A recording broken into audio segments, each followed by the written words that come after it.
Assalamualaikum. I'm Dr. Shafaq Azmat. By profession, I'm a physical therapist. I have done my graduation from Ziauddin College of Rehabilitation Sciences. आज हम बात करेंगे physiotherapy की importance के बारे में। इंटरनेशनल सर्वे के मुताबिक 6 साल से लेके 15 साल के बच्चों को 30% फिजियोथेरेपी की जरूरत होती है। इसी तरह अगर हम बात करते हैं यूथ के बारे में तो उसमें उनको 42% फिजियोथेरेपी की जरूरत होती है। इसी तरह अगर हम बात करते हैं 26 ईयर्स से लेके 40 ईयर्स के लोगों की तो उनको 56% फिजियोथेरेपी की जरूरत होती है। अगर हम बात करते हैं जीरियाट्रिक पॉपुलेशन की तो हर 10 में से 7वें बंदे को फिजियोथेरेपी की जरूरत होती है। आलमी माहिरीन के मुताबिक मेडिसिन का इस्तेमाल हमें कम से कम करना चाहिए। जहां आजकल मेडिसिन बहुत एक्सपेंसिव हो गई हैं उधर ही उनके साइड इफेक्ट्स भी बहुत बढ़ गए हैं। तो उन साइड इफेक्ट्स को कम करने के लिए फिजियोथेरेपी बहुत इंपॉर्टेंट रोल प्ले करता है। अब हम बात करते हैं कि बच्चों में कौन सी ऐसी डिजीजेस कॉमन हैं जो फिजियोथेरेपी के जरिए ट्रीट की जा सकती हैं, जैसे कि सेरिब्रल पाल्सी, पट्ठों में खिंचाव, जहनी माजूरी जैसी बीमारियां फिजियोथेरेपी के जरिए बआसानी ट्रीट की जा सकती हैं। अब बात करते हैं यूथ की। मोस्टली कहा जाता है कि या सुना जाता है कि जवानी में कोई मसाइल नहीं होते, लेकिन ये एक बिल्कुल गलत कॉन्सेप्ट है। जवानी में आपके जो मसाइल होते हैं वो मस्कुलोस्केलेटल रिलेटेड प्रॉब्लम्स होते हैं। फॉर एग्जांपल आपका प्रोफेशन से रिलेटेड कोई प्रॉब्लम हो सकता है, या पोस्चर, लाइफ स्टाइल और पुअर डाइट की वजह से प्रॉब्लम्स फेस करनी पड़ती हैं यूथ को। अब जो यूथ में मोस्ट कॉमन इंजरीज आती हैं वो स्पोर्ट्स रिलेटेड इंजरीज होती हैं, जैसे कि ACL injury, PCL injury and the most common ankle sprain injury. अब ACL इंजरी, PCL इंजरी और एंकल स्प्रेन को फिजियोथेरेपी के बगैर ट्रीट करना नामुमकिन है। मतलब ये कह लें कि अगर आप मेडिसिन ले रहे हैं या किसी फिजिशियन के पास जा रहे हैं स्पेसिफिक प्रॉब्लम के लिए, लेकिन अगर आप उसको फिजियोथेरेपी के जरिए ट्रीट नहीं करवा रहे तो उसका उतना फायदा नहीं है, क्योंकि फिजियोथेरेपी आपके एक तो मेडिसिन के साइड इफेक्ट्स को मिनिमम कर रहा है, ठीक है, आपको अपने लाइफ स्टाइल को मेंटेन करने में हेल्प कर रहा है, आपको इंडिपेंडेंट बना रहा है, ठीक है। इसी तरह अगर हम बात करते हैं जीरियाट्रिक पॉपुलेशन की तो उनमें स्ट्रोक, डिमेंशिया, अल्जाइमर्स और पार्किंसन जैसी डिजीजेस बहुत कॉमन है और इनको फिजिकल थेरेपी के जरिए ट्रीट करना बहुत आसान है। अब होता यह है कि पोस्ट सर्जिकल रिहेबिलिटेशन की हम बात करते हैं तो पोस्ट सर्जिकल रिहेबिलिटेशन में जो आती हैं सर्जरीज वो हैं total knee replacement, total hip replacement, spinal surgeries, spinal cord surgeries. तो अब जो ऑर्थोपेडिक सर्जन होता है वो क्या करता है, अपना काम तसल्ली बख्श कर लेता है, लेकिन जब तक एक फिजियोथेरेपिस्ट उसको रिहैब नहीं करेगा, उस सर्जरी की पोस्ट रिहेबिलिटेशन नहीं करवाए, पोस्ट सर्जिकल रिहेबिलिटेशन नहीं करवाएगा तो वो सर्जरी फेल है। क्योंकि फिजियोथेरेपिस्ट क्या करता है, वो आपको आपके कदमों पे खड़ा करेगा, ठीक है, उसके बाद आपको आपकी लाइफ गोल्स जो है वो अचीव करने में हेल्प करेगा और आपको इंडिपेंडेंट बनाएगा, ठीक है। तो कहने का मकसद ये था कि मेडिसिन के इस्तेमाल को कम से कम करें ताकि साइड इफेक्ट्स जो बहुत ज्यादा आगे प्रॉब्लम्स कॉज कर सकते हैं, जैसे कि यूरिक एसिड का बढ़ जाना, कोलेस्ट्रॉल का बढ़ जाना, तो फिजियोथेरेपी को प्रमोट करें। उम्मीद है आपको मेरी वीडियो पसंद आई होगी। मेरे चैनल को सब्सक्राइब करना मत भूलिएगा ताकि आप लोग ऐसी मुफीद वीडियोस आगे देख सकें। बहुत शुक्रिया, अल्लाह हाफिज। अस्सलाम वालेकुम, welcome to my YouTube channel. I am doctor Shafaq Azmat. सबसे पहले तो जिसने मेरे चैनल को सब्सक्राइब नहीं किया है वो सब्सक्राइब जरूर करें, उससे मुझे मोटिवेशन मिलती है कि मैं आप लोगों के लिए बहुत अच्छी वीडियोस ला सकूं या मैं आप लोगों के लिए अच्छा कंटेंट क्रिएट कर सकूं। तो प्लीज सब्सक्राइब करना मत भूलिएगा। चलते हैं आज की वीडियो की तरफ। आज का मेरा टॉपिक है फ्रोजन शोल्डर, यानी कि कंधे का जाम हो जाना। तो बात करते हैं कि फ्रोजन शोल्डर होता क्या है। अब मैं आपको बताती हूं कि जो हमारा जॉइंट होता है, शोल्डर जॉइंट, इस पे इसकी रेंज ऑफ मूवमेंट सबसे ज्यादा होती है। ठीक है, मतलब कि ये ऊपर भी जा रहा है, ये साइड पे भी जा रहा है, ये पीछे भी जा रहा है। तो हमारा जो शोल्डर जॉइंट होता है उस पे मूवमेंट सबसे ज्यादा होती है। अब अगर मैं आपको सिंपल वर्ड्स में बताऊं तो इसके अंदर एक फ्लूइड होता है जिसके जरिए क्या होती है कि मूवमेंट फ्रिक्शनलेस होती है। अब कुछ ऐसी कंडीशंस होती हैं जिसमें हमारा ज्वाइंट या तो जुड़ जाता है या उसकी मूवमेंट्स कम हो जाती हैं, तो इसे कहते हैं फ्रोजन शोल्डर, यानी कि कंधे का जाम हो जाना। अब वो कंडीशंस कौन सी होती हैं जिनकी वजह से मूवमेंट फ्रीज हो जाती है या कम हो जाती है? सबसे पहली कंडीशन कि अगर हमें कोई चोट लगती है या हमारा बाजू फ्रैक्चर हो जाता है तो स्लिंग में रहने की वजह से उसकी मूवमेंट नहीं होती और वो क्या होता है 1 या 2 महीने में फ्रीज हो जाता है या हो सकता है। नंबर 2, वो कंडीशंस जैसे कि शुगर की बीमारी होना, ब्लड प्रेशर की बीमारी होना, डिप्रेशन की बीमारी होना या पार्किंसन डिजीज की बीमारी होना, इनकी वजह से भी जॉइंट फ्रीज हो सकता है, यानी कि जाम हो सकता है। या कुछ ना भी हो, जैसे कि इडियोपैथिक जिसे हम कहते हैं, मतलब कोई बीमारी ना भी हो तो फिर भी जॉइंट फ्रीज हो सकता है। अब कौन सी ऐसी अलामात हैं या कौन सी ऐसी निशानियां हैं जिससे हमें पता चलता है कि हमारा जॉइंट फ्रीज हो चुका है या हमारी मूवमेंट्स नहीं हो रही?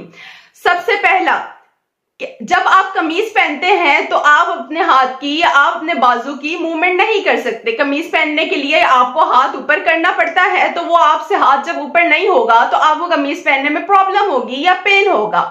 नंबर 2, जब आप जो होते हैं कहीं खड़े हुए होंगे और कोई आपके पास से गुजरेगा और वो आपको हिट करेगा यहाँ पर या ठोकर लगेगी आपको, तो उससे क्या होगा, चीखें निकल जाती हैं, इतना शदीद उसमें पेन होता है जब आपका ज्वाइंट क्या होता है, जाम होता है। नंबर 4, जब आप सोए हुए होते हैं और गलती से आप उस कंधे पे करवट ले लेते हैं तो उससे आपको शदीद पेन होगा और आपका जो कंधा होगा उसमें शदीद किस्म की ठीस उठेगी और आप अपनी नींद से बेदार हो जाएंगे।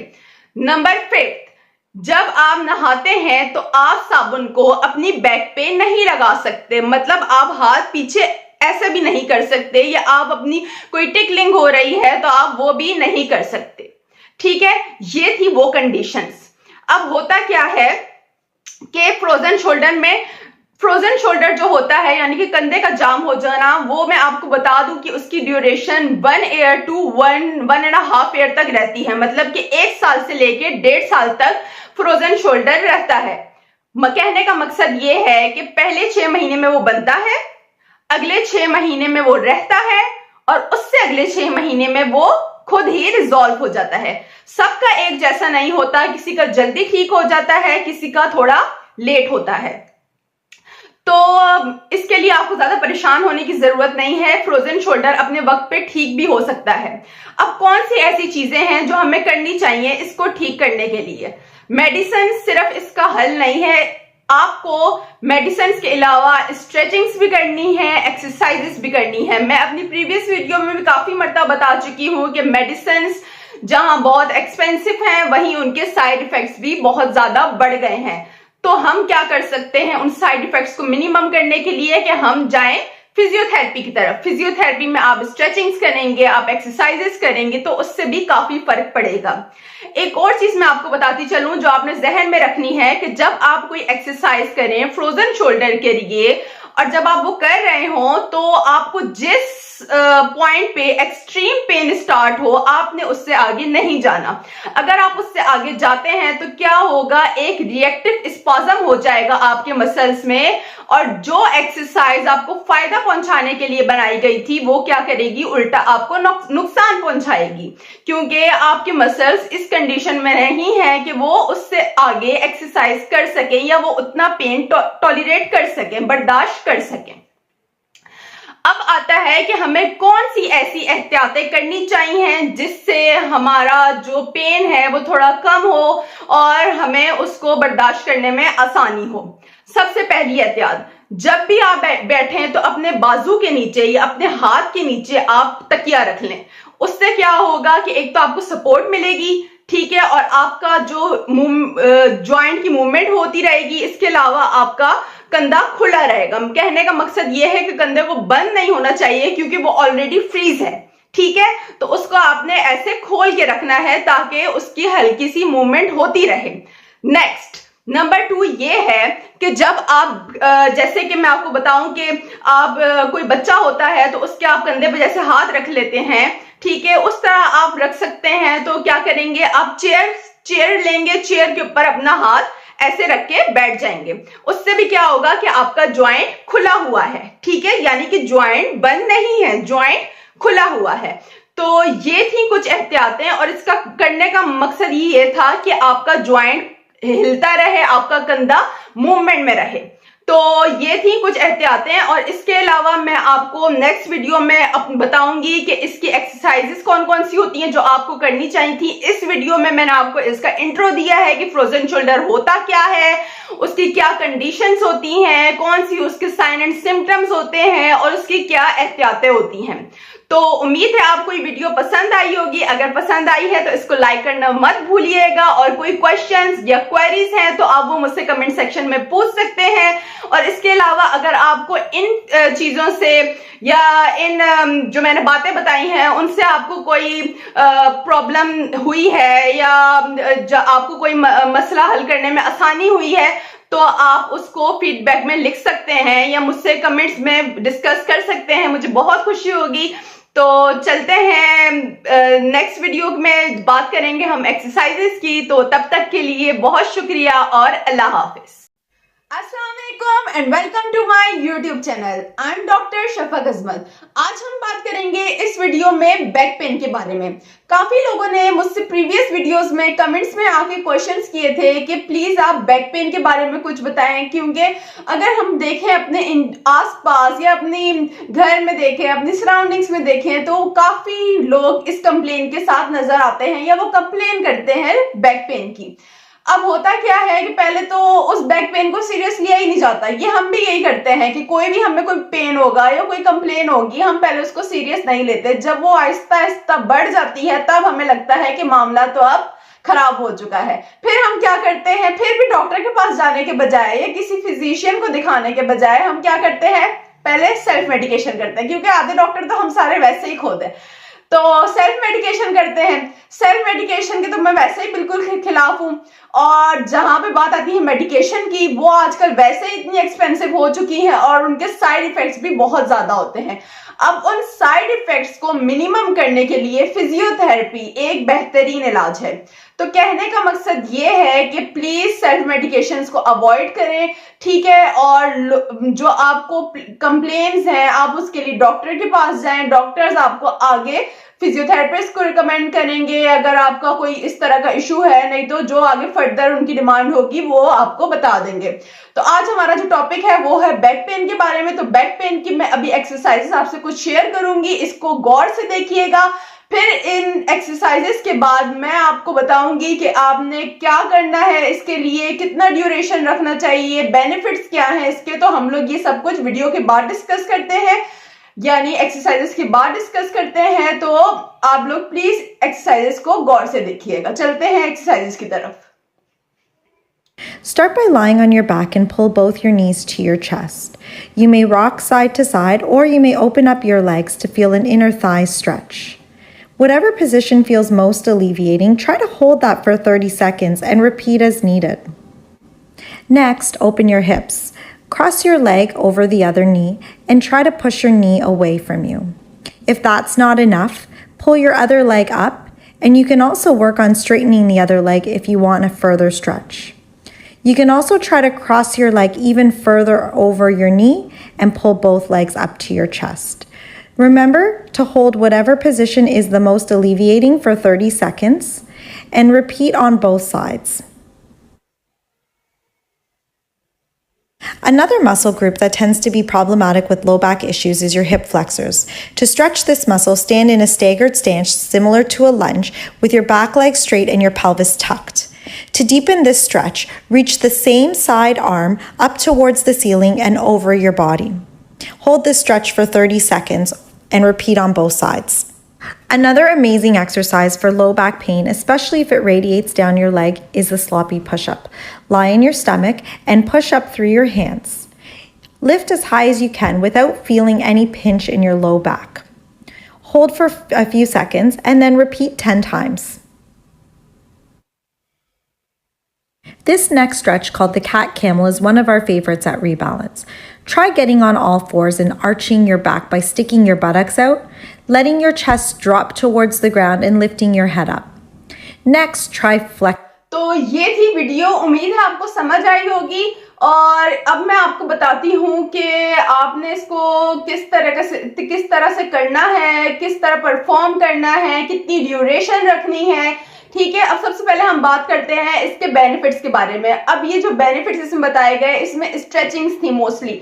ठीक है, तो होता क्या है कि स्ट्रेचिंग्स क्यों फायदेमंद है हमारे बैक पेन के, अगर कोई इशू होता है या कोई भी इस तरह का इशू होता है तो उसके लिए क्यों फायदेमंद है। होता ये है कि हम लोग अपनी डेली रूटीन में अपने मसल्स को ओवरली यूज करते हैं, अपने पोस्चरल मसल्स को ओवरली यूज कर रहे होते हैं, जिससे क्या होता है कि मसल स्ट्रेंथन तो हो रहे होते हैं लेकिन उनकी कोई स्ट्रेचिंग नहीं हो रही होती, किसी तरीके से वो रिलैक्स नहीं हो रहे होते। अब क्या होता है, जब मसल बार बार टोन अप होगा तो उसके मसल फाइबर्स टाइट हो जाएंगे, मसल स्ट्रेन में चला जाएगा। क्यों मसल स्ट्रेन में जा रहा है? क्योंकि मसल्स को ब्लड फ्लो नहीं मिल रहा, प्रॉपर न्यूट्रिएंट्स नहीं मिल रहे। ठीक है, तो मसल स्ट्रेन में जा रहा है। अब मसल को रिजुविनेट करने के लिए क्या करना चाहिए? Stretchings are the most important for us. ठीक है, और अगर हम बात करते हैं स्पेशली पोस्चरल मसल्स की, पोस्चरल मसल्स में जाहिर सी बात है हमारा बैक, हमारी नेक, हमारे शोल्डर मसल्स, ये सारे इसमें आ जाते हैं।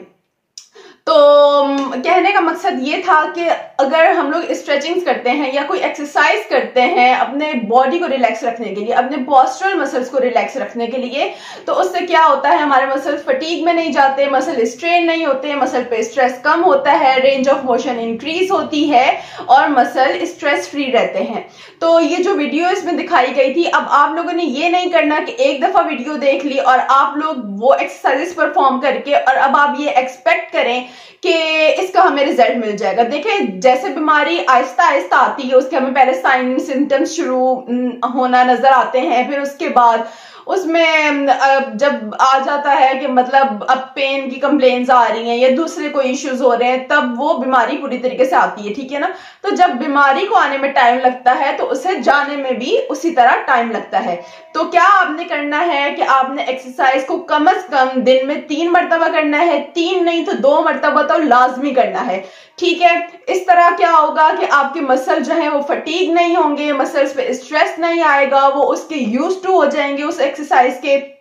और सबसे इंपॉर्टेंट चीज, शुरू में ही आपने 10, 15 मिनट या 20 मिनट नहीं करनी एक्सरसाइज। शुरू में आप स्टार्ट करेंगे 5 मिनट से, फिर उसको आहिस्ता आहिस्ता इंक्रीज करेंगे। कम से कम आप 2 दिन तक वही ड्यूरेशन रखेंगे, फिर आपको लगे कि आप इससे ज्यादा कर सकते हैं, फिर थोड़ा सा टाइम इंक्रीज करें। इस तरह आहिस्ता आहिस्ता आपकी बॉडी उसकी यूज टू होगी, आपके मसल उसके यूज टू होंगे और वो स्ट्रेन में नहीं जाएंगे, आपके मसल्स फटीग नहीं होंगे, आप खुद रिलैक्स होंगे, तो आपको एक्सरसाइज करने में भी मजा आएगा और उसके आपको रिजल्ट्स भी शो होना शुरू हो जाएंगे।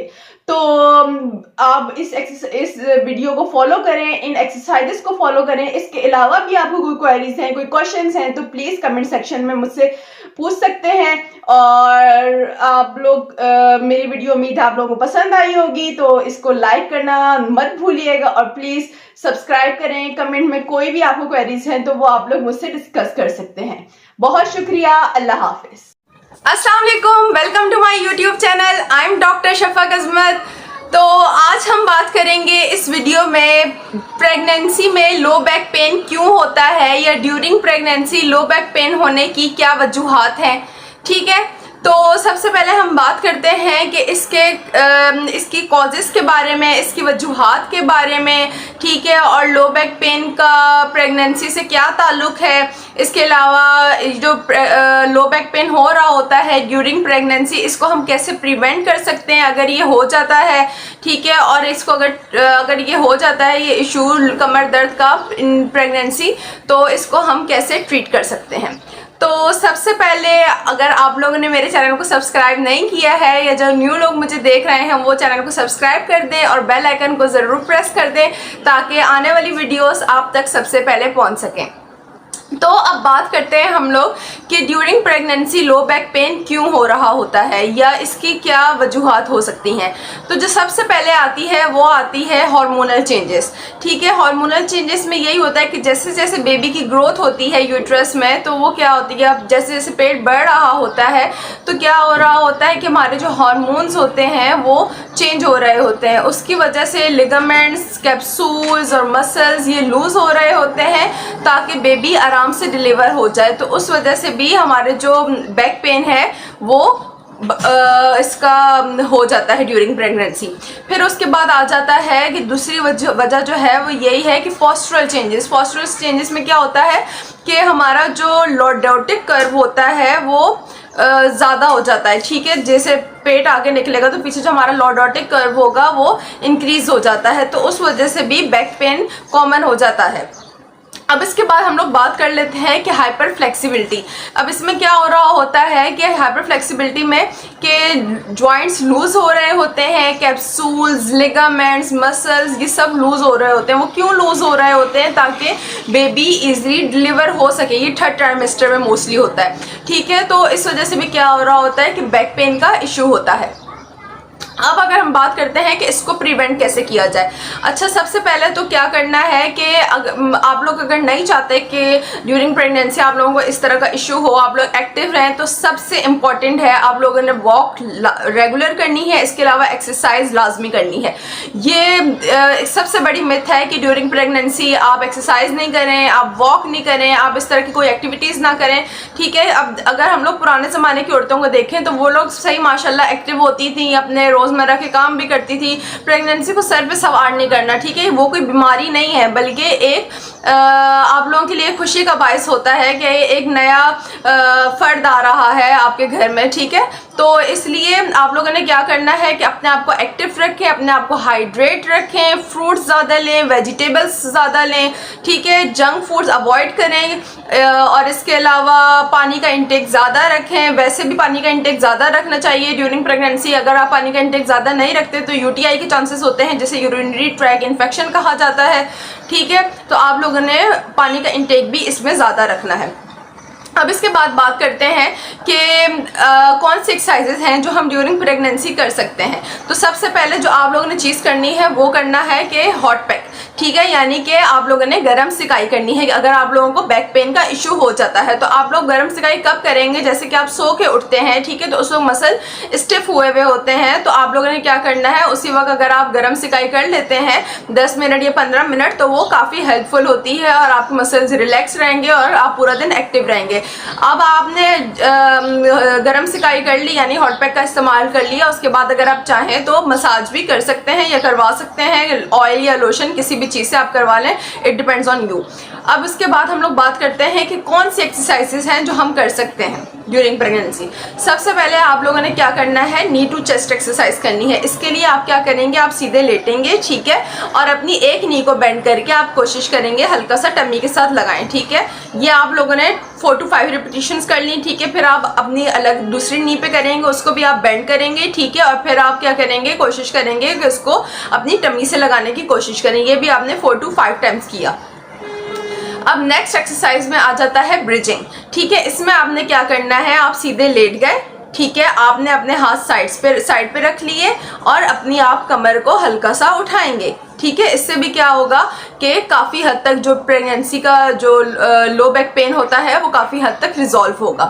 अब उसके बाद हम लोग बात कर लेते हैं कि हमें जो एक मैं एक्स्ट्रा चीज़ आप लोगों को बताना चाहती हूँ कि अगर आप लोग रेगुलर एक्सरसाइज करेंगे, वॉक करेंगे, तो इससे क्या होगा, सी सेक्शन से आप प्रिवेंट कर सकते हैं। आजकल मोस्टली लड़कियां या मोस्टली जो खवातीन जा रही होती हैं डिलीवरी के लिए, उनका अचानक सी सेक्शन हो जाता है, कोई ना कोई ऐसी वजह बताई जा सकती है। तो अगर आप एक्टिव होंगे, आप रेगुलर एक्सरसाइज कर रहे होंगे या आप रेगुलर वॉक कर रहे होंगे, तो इससे क्या होगा, आप सी सेक्शन से बच सकते हैं। ठीक है, और इसके अलावा क्या है कि आपका अगर प्री टर्म का बेबी का होने का खतरा है तो वो भी काफ़ी हद तक प्रिवेंट हो सकता है। इसके अलावा अपनी डाइट अच्छी लें, फ्रूट्स और वेजिटेबल्स का इंटेक ज़्यादा रखें, पानी ज़्यादा पिएँ, ठीक है। और इसके अलावा मोस्टली देखा जाता है कि ड्यूरिंग प्रेगनेंसी हीमोग्लोबिन का बहुत इशू होता है, खासकर लास्ट ट्राइमेस्टर में, थर्ड ट्राइमेस्टर में। तो मैं इसके लिए आप लोगों को एक एडिशनल चीज़ बताऊं कि आप लोगों ने क्या करना है कि किशमिश यानी कि रेजिन्स आप वो लेंगे 11 दाने और इसको आप पानी में भिगो देंगे, ठीक है। और आपने क्या करना है कि सुबह उठ के निहार मुँह आप वो किशमिश खा लेंगे और ऊपर से वही पानी भी पी लेंगे। तो ये भी काफ़ी हद तक हीमोग्लोबिन इंक्रीज करने में हेल्प करता है। इसके अलावा डेट्स यानी कि खजूरें, ये भी काफ़ी हेल्पफुल होती हैं। इसके लिए आपने क्या करना है कि शुरू के जो ट्राइमेस्टर होंगे उसमें आप लोगों ने डायरेक्ट खजूर नहीं खानी। उसके लिए आप क्या करेंगे, खजूर को आपने पानी में भिगो के रख दिया रात को, ठीक है। तो उससे भी क्या होगा, और सुबह उठ के आपने वो खजूर या तो आप मिल्क शेक में डाल के ले लें या आप वो निहार मुँह जिस तरह भी आपको खाना पसंद हो आप उस तरह ले सकते हैं।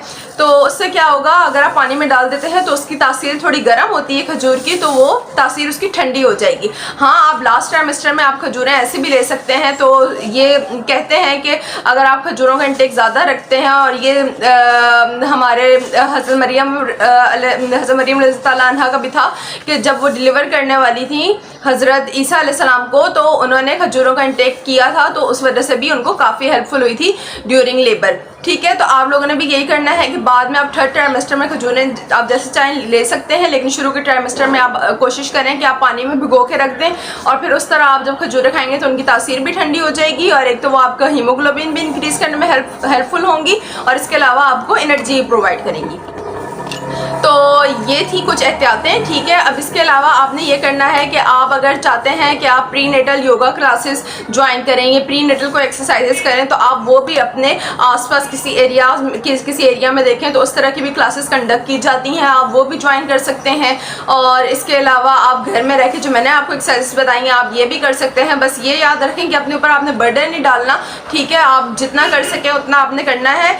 इसके अलावा ये ना हो कि आप बहुत थक जाएं उन एक्सरसाइजेस से, तो आपने क्या करना है, दिन में 3 से 2 मरतबा आप कर सकते हैं, ठीक है। और इसकी आपने 4 to 5 रिपीटिशंस रखनी है। हॉट पैक का इस्तेमाल करेंगे तो वो भी काफ़ी हेल्पफुल होगा आपकी प्रेगनेंसी में जो लो बैक पेन होता है उसके लिए, ठीक है। इसके अलावा अगर आपको कोई भी इस तरह का इशू होता है तो पोस्चरल में आपने पोस्चर क्या करना है, अपना सीधा रखना है, कोशिश करें, क्योंकि उसमें वैसे ही आपका पेट आगे निकला हुआ होता है, लॉर्डोटिक कर्व बढ़ गया होता है। तो आपने क्या करना है, अपना कोशिश करें कि आप पोस्चर जितना ठीक रख सकें, ठीक है। तो उम्मीद है आपको मेरी वीडियो समझ आ गई होगी, और जो मैंने एहतियातें बताई हैं वो आपको पसंद आई होंगी। तो मेरे चैनल को लाइक करना, मेरे वीडियो को लाइक करना मत भूलिएगा, सब्सक्राइब का बटन दबा दें, बेल आइकन को प्रेस कर दें, और कमेंट्स में कोई आपको क्वेश्चन हो तो आप मुझसे पूछ सकते हैं। मिलते हैं नेक्स्ट वीडियो में। अल्लाह हाफ़िज़। अस्सलाम वालेकुम and welcome to my YouTube channel. I am doctor Shafaq Azmat. आज हम बात करेंगे इस वीडियो में स्ट्रेचिंग के बारे में। जी हाँ, मैं बात कर रही हूँ मसल स्ट्रेचिंग की। 2 टाइप्स की एक्सरसाइज होती हैं, एक होती है stretching exercise and the other one is strengthening exercise. अब क्या होता है कि स्ट्रेंथनिंग एक्सरसाइजेस तो हम अपनी डेली रूटीन में बहुत ज्यादा कर रहे होते हैं, जैसे कि जिम जाना, योगा करना, या कुछ ना भी कर रहे होते हैं तो अपनी डेली रूटीन में पोस्चरल मसल्स को ओवरली यूज करते हैं, जिससे क्या होता है कि मसल स्ट्रेंथन तो हो रहे हैं लेकिन उनकी स्ट्रेचिंग नहीं हो रही। अब होता यह है कि जब बार बार मसल टोन अप हो रहा होता है तो उसके फाइबर्स टाइट हो जाते हैं। फॉर एग्जाम्पल, मसल की जो लेंथ है, फुल लेंथ, वो होती है यहां से यहां, ठीक है। ये क्या होती है, मसल की नॉर्मल रेंज होती है। मसल इस लेंथ पे कॉन्ट्रैक्ट करता है। अब जब मसल फाइबर्स टाइट होंगे, बार बार टोन अप होंगे, या उनकी बार बार स्ट्रेंथनिंग होगी, तो वो मसल जो यहां से यहां कॉन्ट्रैक्ट करना चाहिए था उसकी कॉन्ट्रैक्शन इतनी रह जाती है, मतलब मसल स्ट्रेस में चला गया, उसकी लेंथ कम हो गई। अब कम होने से क्या होता है कि मसल की वर्किंग एफिशिएंसी कम हो जाती है, मसल स्ट्रेस में चला जाता है, उसको ब्लड फ्लो प्रॉपर नहीं मिलता, उसको न्यूट्रिएंट्स प्रॉपरली नहीं मिलते, तो रिजल्ट में क्या हो रहा है, मसल स्ट्रेन में जा रहा है। अब होता यह है कि अगर हम मसल की स्ट्रेचिंग करते हैं, ठीक है, तो मसल की स्ट्रेचिंग करने से ये होता है कि उसको, जो मसल स्ट्रेन में गया था, उसको क्या होगा, प्रॉपर ब्लड फ्लो मिलेगा। जब उसकी स्ट्रेचिंग होगी मसल रिलैक्स होगा, मसल रिलैक्स होगा तो उसको प्रॉपर न्यूट्रिएंट्स मिलेंगे और मसल रिजुविनेट होगा। मतलब मसल स्ट्रेन से मसल रिजुविनेट किस तरह होगा, जब हम उसकी स्ट्रेचिंग करेंगे। अब आता है कि stretching is very important for us, specially अगर हम बात करते हैं मसल इम्बैलेंस की। तो होता यह है कि जब हम मसल्स को ओवरली यूज करते हैं या कोई एक्सरसाइज करते हैं तो उसमें मसल क्या हो रहा है, स्ट्रेंथन तो हो रहा है, ठीक है ना, लेकिन उसकी स्ट्रेचिंग नहीं हो रही। अब जब बार बार मसल टाइटन अप हो रहा है तो उसके फाइबर्स कॉन्ट्रैक्ट कर रहे हैं, उसके फाइबर्स टोन अप हो रहे हैं या उसके फाइबर्स स्ट्रेंथन हो रहे हैं। तो क्या हो रहा है कि एक मसल की जब हम लोग स्ट्रेंथन कर रहे हैं तो वो तो टाइट हो रहा है, लेकिन दूसरा मसल लूज रह गया। अब दूसरा मसल लूज रह गया और एक मसल टाइट हो गया तो उसको क्या कहते हैं हम, मसल इम्बैलेंस। अब हम जब उसी मसल की स्ट्रेचिंग करते हैं तो उससे क्या होता है, उसकी वर्किंग एफिशिएंसी अच्छी हो जाती है और उसको प्रॉपर ब्लड फ्लो मिलता है। तो रिजल्ट में क्या हुआ कि मसल इम्बैलेंस प्रोटेक्ट हो गया, ठीक है। अब हम बात करते हैं सेकंड पार्ट की। सेकंड पार्ट में आता है कि रेंज ऑफ मोशन को कैसे इंक्रीज किया जा सकता है थ्रू स्ट्रेचिंग। होता यह है कि जब हम किसी मसल को ओवरली यूज कर रहे होते हैं, जैसे कि मैंने पहले बताया वीडियो में कि जो मसल यहां से यहां कॉन्ट्रैक्ट कर रहा था, ये थी मसल की नॉर्मल रेंज, ठीक है। उसको क्या हुआ, स्ट्रेस की वजह से या टोन अप होने की वजह से उसकी रेंज यहां पर आ गई, ठीक है, उसकी रेंज कम हो गई, मसल स्ट्रेन में चला गया, मसल स्ट्रेस में चला गया। तो जब हम उसकी स्ट्रेचिंग करेंगे, ठीक है, तो मसल रिजुविनेट होगा और मसल अपनी फुल लेंथ से कॉन्ट्रैक्ट करेगा। मतलब क्या हुआ कि रेंज ऑफ मोशन इंक्रीज हो गई। थर्ड पार्ट आता है कि कैसे हम मसल्स को स्ट्रेस फ्री रख सकते हैं। स्ट्रेस फ्री रखने के लिए सबसे जो इंपॉर्टेंट चीज है वो है मसल फाइबर्स में से ब्लड फ्लो का प्रॉपर होना। ब्लड फ्लो प्रॉपर कब होंगे, जब मसल रिलैक्स होंगे। मसल रिलैक्स कैसे होंगे, जब हम उनकी स्ट्रेचिंग करेंगे, क्योंकि हम अपनी डेली लाइफ में बहुत ज्यादा अपने मसल्स को यूज करते हैं, हमारी बॉडी टायर्ड हो जाती हैं, बॉडी फटीग में चली जाती हैं, जिसकी वजह से मसल स्ट्रेंथन हो जाते हैं, मसल बार बार टोन अप हो रहे होते हैं और रिजल्ट में मसल स्ट्रेन में चला गया, ठीक है। तो अब हम लोग जब उसकी स्ट्रेचिंग करेंगे तो मसल रिजुविनेट होगा, मसल में से स्ट्रेस रिलीफ हो जाएगा और एक इंडोर्फिन रिलीज होगा। वो इंडोर्फिन क्या करता है कि मसल को रिलैक्स रखता है और मसल को प्रॉपर न्यूट्रिएंट्स मिलती हैं।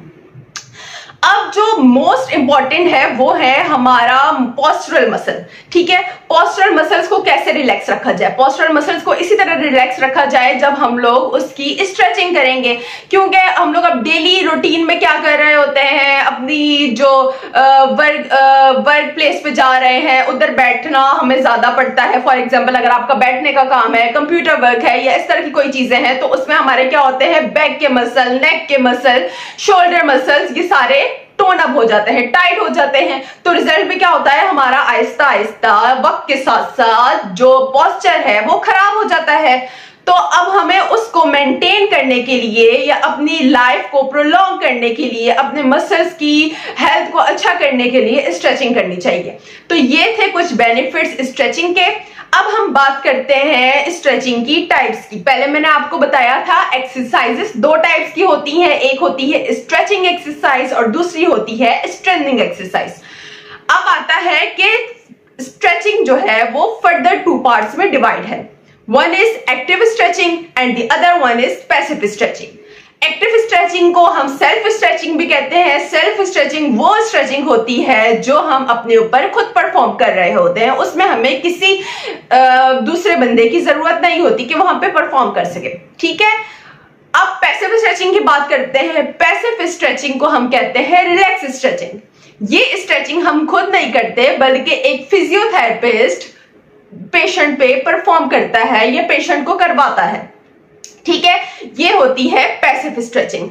एक जो मोस्ट इंपॉर्टेंट बेनिफिट अभी मेरे जहन में आया वो ये है स्ट्रेचिंग का कि जब हम स्ट्रेच करते हैं अपनी बॉडी को, अपने मसल्स को, अपने पोस्चरल मसल्स को, तो हमारी स्लीप बहुत इंपॉर्टेंट है हमारे लिए। तो स्लीप हमारी बेटर होती है। कैसे बेटर होगी? फॉर एग्जाम्पल अगर हम डिप्रेशन में होते हैं या बहुत स्ट्रेस होता है हम पे या बहुत वर्कलोड होता है तो हमारी नींद भी डिस्टर्ब होती है। अगर हम स्ट्रेचिंग करेंगे तो हमारी बॉडी रिलैक्स होगी, मसल रिलैक्स होंगे और रिजल्ट में क्या होगा, ऑटोमेटिकली स्लीप जो होगी हमारी इंप्रूव होगी।